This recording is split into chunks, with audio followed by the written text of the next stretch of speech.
Bonjour à tous. Alors, je vous avais promis un petit tutoriel pour vous montrer comment faire un jeu side-scroller ou si vous préférez un jeu de défilement horizontal. Alors, le voici. On va essayer de faire ça assez rapidement. Je vais vous montrer, pour commencer, un exemple de ce à quoi ça peut ressembler. Alors, j'ai pris le personnage Chibi et comme vous voyez, contrairement à ce qu'on a fait dans les exercices en classe, on a un déplacement gauche-droite du personnage. Et dans ce cas-ci, j'ai également un déplacement avant-arrière, mais qui est limité. Donc le personnage ne peut pas tomber de la plateforme. Alors c'est une possibilité supplémentaire que vous pourrez, si vous le voulez, utiliser pour créer votre jeu vidéo. Alors si on reprend à la base, j'ai une scène de départ, donc j'ai déjà pris de l'avance un peu. J'ai déjà mon personnage qui est là et j'ai également créé un cube qui est ici, qui va nous servir à créer des plateformes, en fait créer une plateforme pour commencer. Ceci étant dit, là, pour aller plus vite aujourd'hui, je vais utiliser des cubes, des plateformes, ce que vous pouvez faire pour votre jeu. Mais si vous préférez, vous pouvez également modéliser un terrain, comme on l'a vu dans les cours précédents, et utiliser le terrain. À ce moment-là, votre terrain devrait être plus long que profond, mais c'est une possibilité également. Alors, première chose, donc, vous avez votre personnage, on a un cube ici, on va modifier le cube pour en créer une plateforme. Alors, juste avec l'outil de redimensionnement, je vais écraser mon cube un peu, je vais l'allonger surtout, et on va également lui donner un petit peu plus de profondeur. On va aussi ajuster la position du personnage. Voilà. Alors, on va commencer simplement avec une petite plateforme comme ça. Deuxième étape. Alors, vous allez devoir modifier le script du personnage. Par défaut, les personnages sont faits pour se promener dans un univers 3D, avant-arrière, et avec les flèches gauche-droite qui permettent de changer l'orientation du personnage. Dans le cas d'un jeu de type jeu de plateforme défilement 2D, on a besoin d'un autre script. Alors ce script-là, vous pouvez le télécharger sur le site du cours. Il se trouve à la semaine 6. Et vous avez ça juste ici, script de déplacement de personnage en mode side-scroller. Alors vous cliquez là-dessus, vous téléchargez le fichier zippé, vous le dézippez et vous l'amenez suite à ça dans votre onglet projet. Moi, c'est déjà fait. Alors, vous allez avoir un élément qui s'appelle animation personnage side-scroller. Alors, vous devez sélectionner votre personnage et comme vous pouvez le constater, le personnage a son script par défaut, le script qui lui permet de naviguer dans l'environnement 3D. Ce qu'on va devoir faire, c'est supprimer ce script-là, ou du moins le désactiver. On va le désactiver pour l'instant.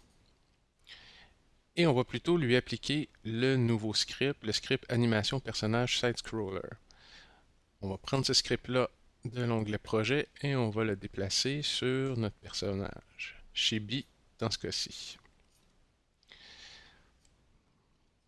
Là, il y a une étape supplémentaire dans ce cas-ci. Si on regarde le nouveau script qu'on a ajouté qui est ici, alors vous pouvez voir que pour les animations, l'animation idle, l'animation de marche, l'animation de course, l'animation de saut, on n'a pas de clips d'animation qui sont assignés. Contrairement au script par défaut, où vous aviez déjà, sans avoir à le faire, les animations qui étaient là. Alors, on va devoir simplement respécifier quelles sont les animations à utiliser. Là, il y a différentes façons de procéder.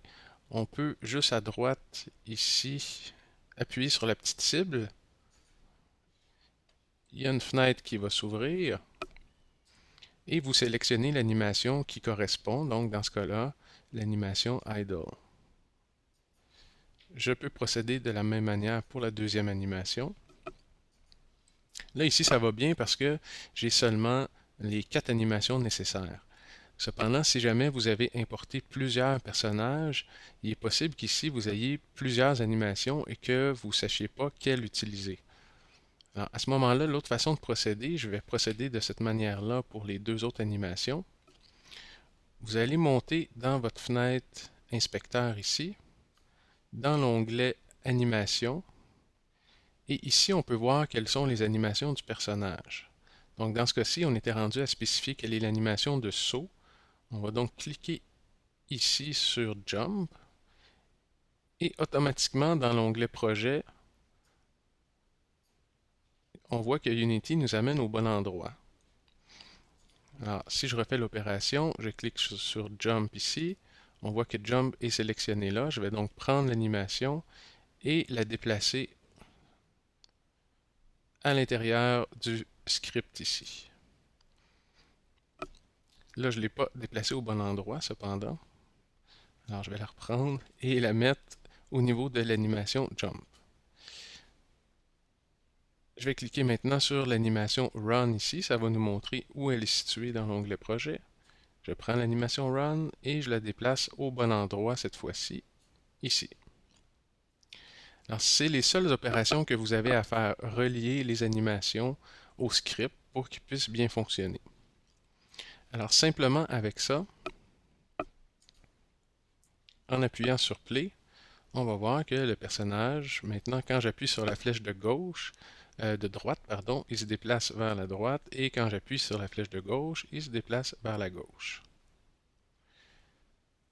Si j'appuie sur les flèches en haut et en bas, on voit qu'il peut également se déplacer vers l'avant et vers l'arrière. Ça, c'est un élément que vous pouvez contrôler à l'intérieur de ce nouveau script-là ici. D'ailleurs, l'ancien script, je pourrais maintenant soit le fermer comme ça ou carrément l'effacer.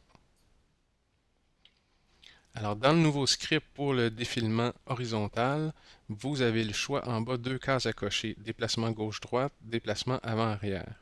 Alors, si je voulais que mon personnage se déplace seulement de gauche à droite, je pourrais décocher ici le déplacement avant-arrière. Et à ce moment-là, ce qui se passe, c'est qu'on peut effectivement faire le déplacement gauche-droite, mais si j'appuie sur les flèches haut et bas, il ne se passe plus rien. Alors, c'est à vous de voir en fonction du projet que vous voulez réaliser. On va le laisser tel quel pour l'instant.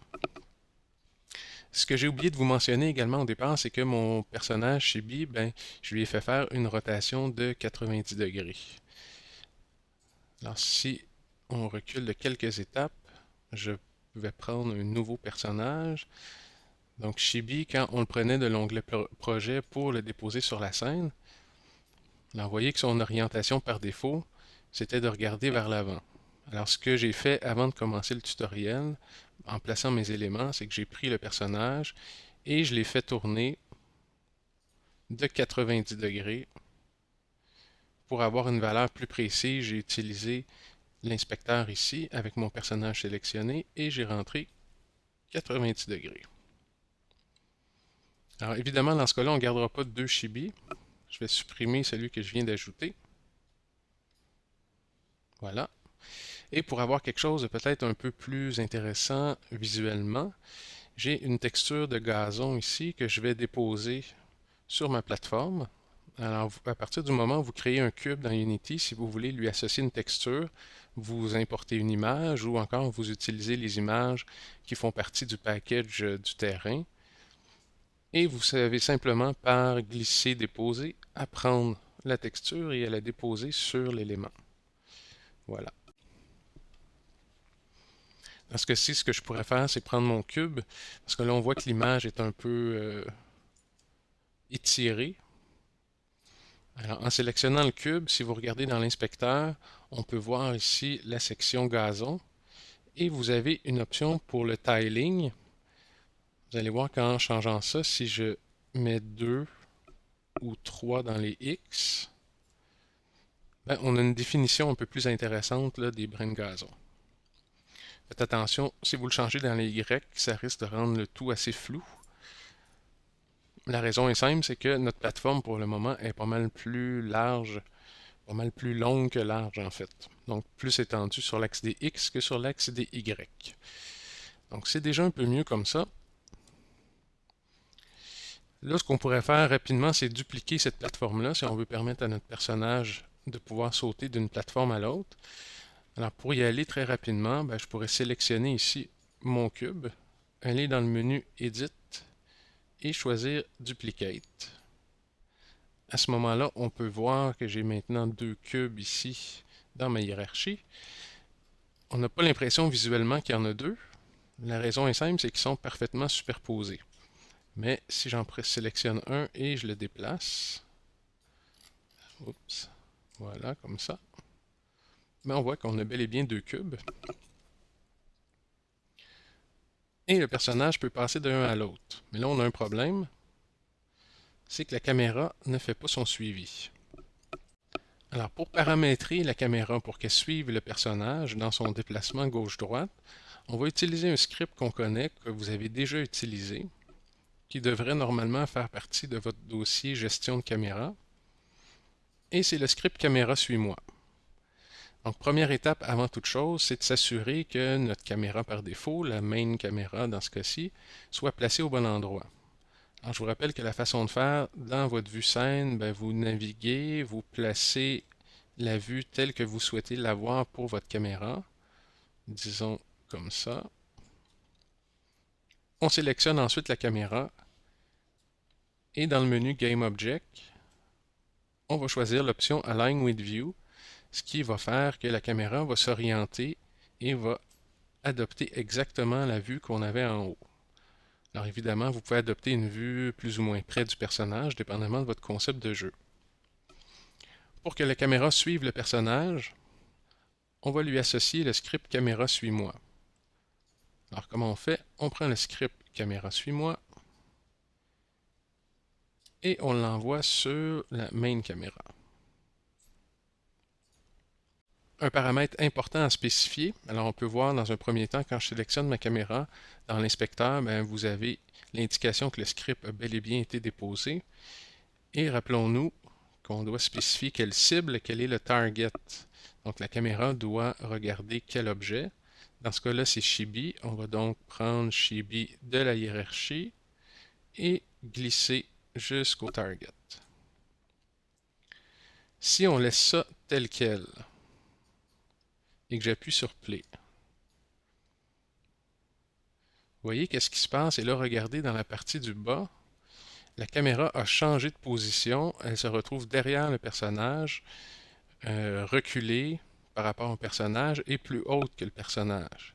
Ça, c'est à cause des valeurs ici. On a gardé les valeurs par défaut. Donc la distance, 10 mètres de distance entre le personnage et la caméra, 5 mètres plus haut que le personnage. Alors ça, évidemment, on peut le corriger. Mais ce qui va être important de corriger particulièrement, c'est cette propriété-là, le Rotation Damping. Ça, dans le fond, ce que ça fait, si vous vous souvenez bien, c'est que ça permet de contrôler l'ajustement de rotation de la caméra. Combien de temps ça va lui prendre pour se placer derrière le personnage. Alors ça, évidemment, dans le cas d'un side-scroller, d'un jeu de défilement, on ne veut pas que la caméra se replace derrière le personnage. Je vais juste vous montrer, si on met ici une valeur qui est beaucoup plus petite, 0.1, je vais changer ma distance, on va mettre ça à 5, la hauteur, on va mettre ça à 1, et je vais mettre le Rotation Damping à 0.1. Qu'est-ce qui se passe quand j'appuie sur Play? Vous voyez que la caméra a tendance à vouloir revenir tout le temps derrière le personnage.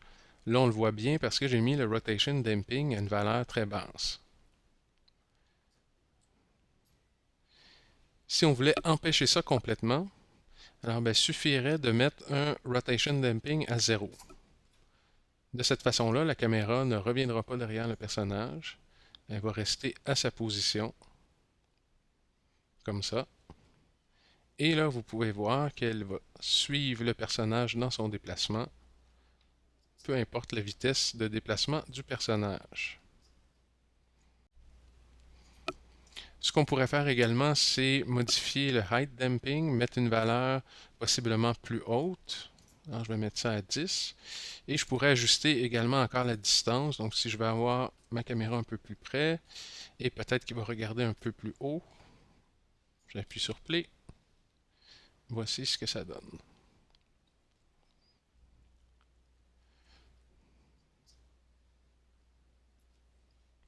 On va maintenant regarder comment ajouter un ciel derrière les plateformes pour avoir un effet plus intéressant qu'un fond bleu ou un fond gris. Dans ce cas-ci, ce n'est pas nécessaire d'ajouter un skybox comme on l'a vu en classe dans le cas d'un univers 3D où on peut se promener dans toutes les directions. Puisque le défilement se fait seulement de gauche à droite, ben, une seule image va suffire. La première étape, ça va être de se trouver l'image en question. Dans ce cas-ci, comme on peut le voir dans mon onglet projet, j'ai récupéré une des images qui servait pour le Skybox, mais vous pourriez tout aussi bien utiliser des images que vous trouvez sur Internet si vous cherchez ciel ou sky. Et là, ce qu'il faut faire, c'est se créer un objet sur lequel on va pouvoir déposer cette image-là. Le plus simple, ça va être de se créer un objet de type plan. En anglais, un plane. Donc, dans Game Object, Create Other, vous avez la possibilité de créer différents types d'objets. Nous, ce qu'on va choisir, c'est plane. Alors, un plane, ce que c'est en quelque sorte un élément 2D à l'intérieur de votre environnement 3D. C'est un plan, donc avec une largeur, une hauteur, mais pas de profondeur. Ce qu'il y a de particulier sur un plan comme ça, là, vous le voyez, je l'ai créé, là, c'est une espèce de rectangle blanc, c'est qu'il va être visible seulement d'un côté.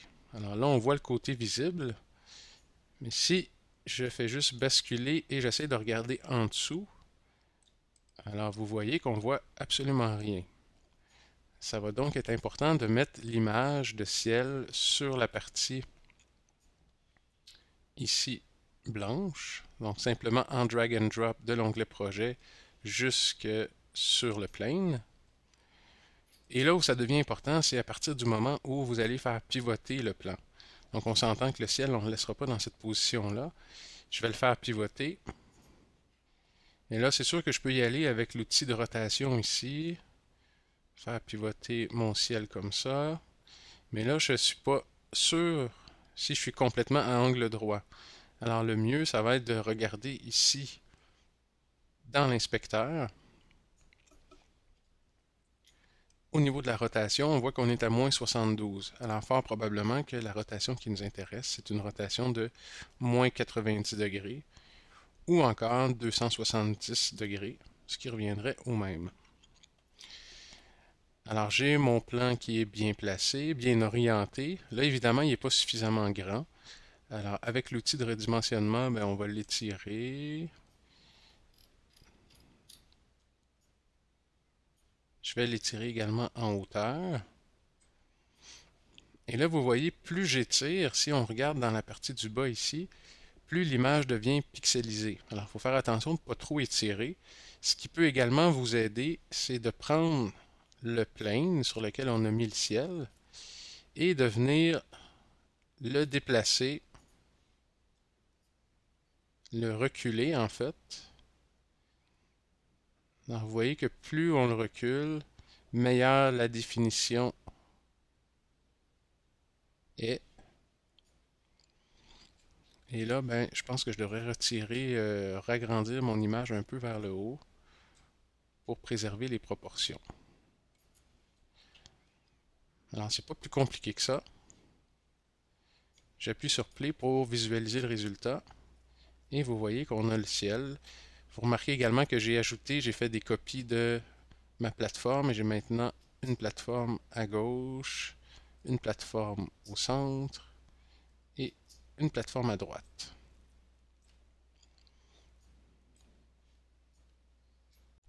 La dernière étape pour aujourd'hui, ça va être d'ajouter des murs invisibles qui vont empêcher le personnage soit de tomber en avant ou en arrière ou encore sur les côtés. Mon personnage Chibi, pour l'instant, ce que j'avais fait au départ, c'est que j'avais désactivé son déplacement avant-arrière. Cependant, si jamais vous voulez avoir cette possibilité-là, donc en plus du déplacement gauche-droite, en cochant l'option déplacement avant-arrière, on voit que le personnage peut avancer et reculer. Mais évidemment, si notre idée c'est de faire un jeu de plateforme à défilement horizontal, ben on ne veut pas qu'il se passe ceci, c'est-à-dire que le personnage tombe. Alors si jamais on veut le contraindre à l'intérieur de cet espace-là, ce qu'on pourrait faire assez facilement, c'est de se créer des murs invisibles. Alors pour y arriver, on va commencer par s'approcher un peu. Oups. M'approcher de Chibi. Et je vais créer, dans le menu Game Object, Create Other, on va se créer un cube. On ne laissera pas évidemment en plein milieu du personnage. Alors je vais venir le déplacer, je vais le redimensionner pour qu'il soit beaucoup plus mince, pas besoin d'être très épais. Et ce que je vais faire, c'est que je vais l'étirer pour lui donner, même ultimement, je pourrais en faire plusieurs, mais je pourrais en avoir qu'un seul qui fait toute la longueur ou toute la largeur, si vous préférez, de ma section de jeu. Là, pour le moment, elle n'est pas très longue, j'ai seulement 3 plateformes. On va s'assurer également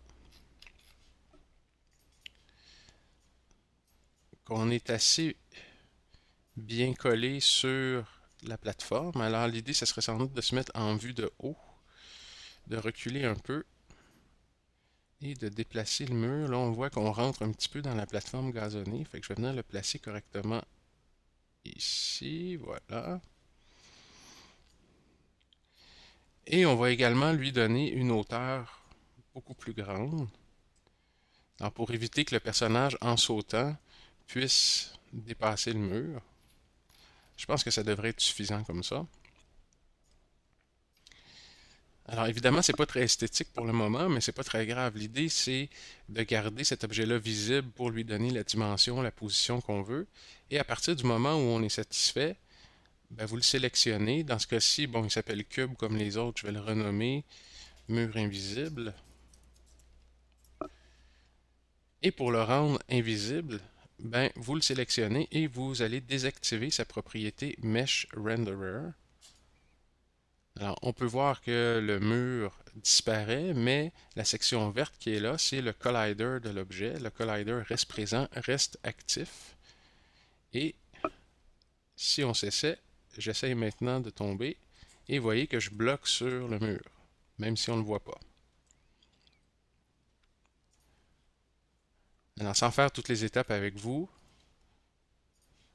l'idée serait la suivante. Une fois qu'on a bloqué dans une direction, je sélectionne mon objet ici, je vais le dupliquer, placer la copie de l'autre côté et rendre mes deux murs invisibles réellement invisibles.